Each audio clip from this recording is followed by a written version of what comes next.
오두막 이야기 61번째 시간 5분의 책 두 권 막 읽어주는 목사입니다. 일반 서적이 질문하고 신앙 서적이 대답하는 시간.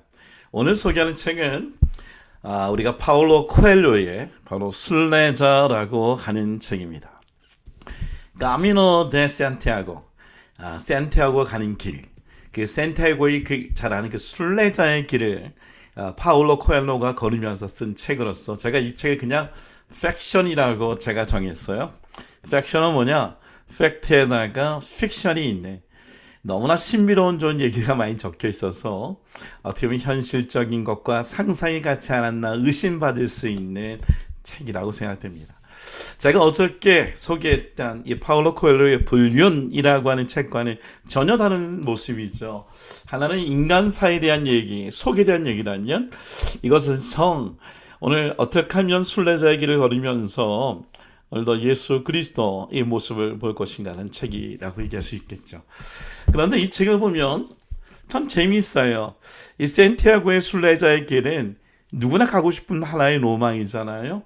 프랑스에 있는 생장 페드 포르, 그냥 생장이라고 얘기할게요. 생장에서 출발해가지고 산티아고에 있는 더 콥스 스텔라, 이것도 그냥 산티아라고 얘기할게요. 한 700km의 길을 여정을 걸으면서 경험하는 바로 이야기입니다. 자, 자세한 얘기는 할 수는 없고요. 몇 가지 페이지 읽어주면 35페이지 보면 이런 글이 나옵니다. 코엘료가 이제 시작하기 전에 안내자를 만나려고 하는데 잘못된 사기꾼을 만나죠. 이런 얘기를 해요. 꼭 그럴 필요는 없어. 당신이 원하면 내가 대신 찾아줄 수도 있어. 하지만 지금 당장 결정해야 하오. 마스터라는 과정을 갖기 위해 한 작은지 모르겠네요. 신앙 공동체에 속해 있다가 마스터 되는 과정, 아마 리더, 우리라면 목사 되는 과정인 것 같아요. 그 과정에 가기 위하여 얻는 그 검, 상징적인 것인데 그 검을 얻기 위하여 산티아고 순례자의 길을 갑니다. 근데 그 순례의 길을 가지 않아도 내가 너에게 검을 줄 수 있다라고 하는 유혹을 받게 돼요.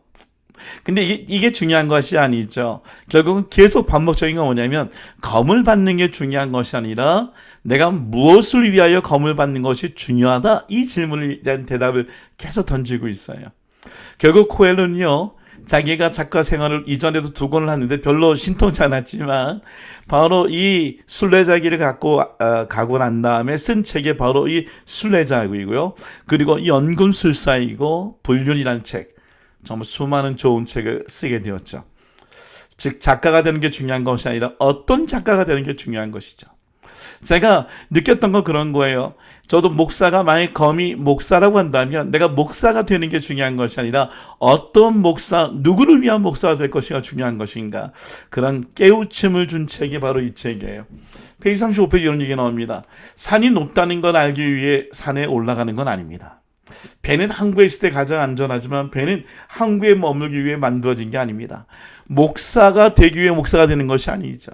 목사가 되어서 목사에 머물러 있는 것이 목사인 것이 아니라 마치 배가 항구에서 바다를 향해 나가는 것처럼 오늘도 목회의 길을 나가는 것이 중요하다라고 얘기하는 거죠.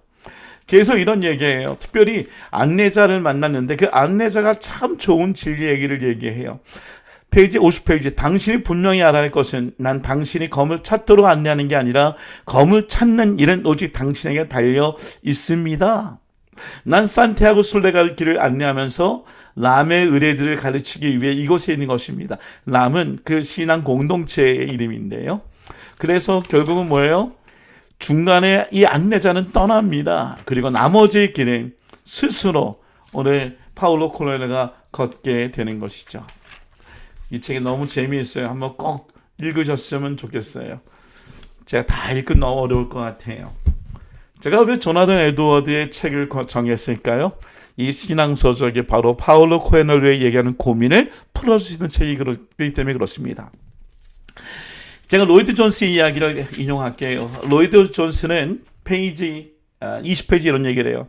청교도들은 알프산에 비유하고 루터나 칼빈을 히말라야산에 비유한다면 조나단 에드워드는 에베레트 산에 비유하고 싶은 사람이다. 에베레트 산. 여러분 최고의 정상에 있는 책의 가장 높은 산이에요. 그렇게 조나단 에드워드의 인생을 얘기하고 있어요.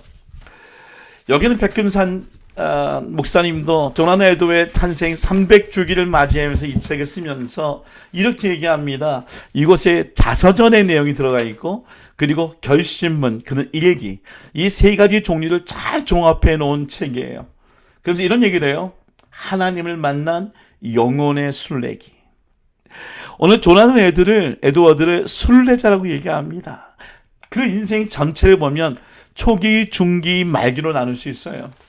초기에는 그가 예일대학교 17세 수석으로 졸업합니다. 그곳에서 만났던 예수님, 그 인생. 그리고 중기는 어떨까요? 그가 커네티컷의 붐을 일으켰던 노샘프턴 교회에서 목회했던 23년. 근데 거기에 머물러 있지 않고요.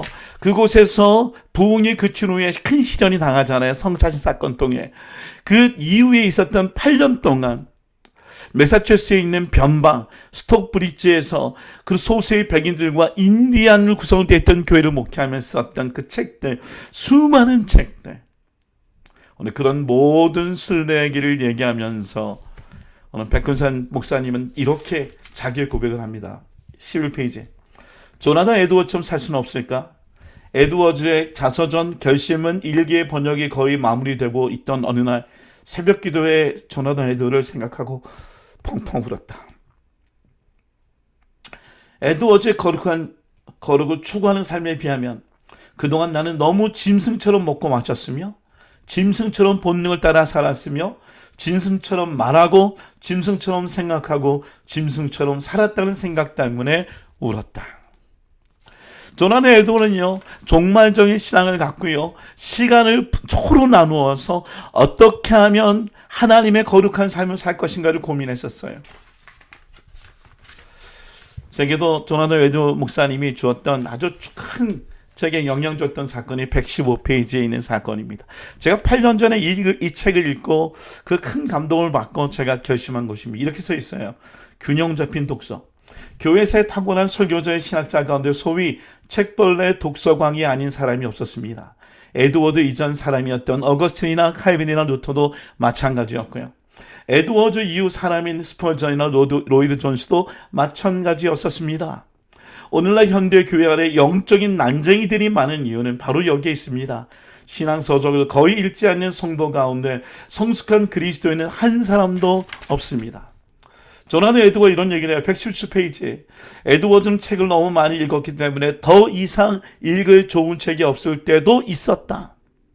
생각해 보세요. 책을 읽고 더 이상 읽을 수 없는 읽을 책이 없었다고 얘기합니다. 와, 너무 좋은 책이에요. 여러분, 자서전, 결심문, 일기, 이걸 통해서 조나단 에드워드와 함께 에베레스트 산도 넘어가고요. 그리고 제가 처음에 얘기했던 여기 까미노 데 산티아고, 이 순례자의 길을 가는 마음처럼 산을 오르는 게 중요한 것이 아니라 산을 오르면서 갖게 되는 생각들, 검을 갖는 게 중요한 것이 아니라 내가 검을 갖고 무엇을 할 것인가에 대한 생각들, 오늘 그런 부분이 필요할 것 같습니다. 마지막 읽고 싶은 것은 163페이지예요. 바로 조나단 에드워드가 처음으로 회심했던 성경 구절, 디모데전서 1장 17절입니다. 만세와 곡 섰지 아니하고 보이지 아니하고 홀로 하나이신 하나님께 존귀와 영광이 세세토록 있을지어다. 아멘. 오늘 저에게도 그런 일이 일어나기를 원합니다. 이제까지는 목사가 되는 일이 중요했었지만 앞으로의 인생은 내가 어떤 목사가 될 것이고 누구를 위한 목사가 될 것인가, 새로운 순례의 길을 걸어가고 싶습니다.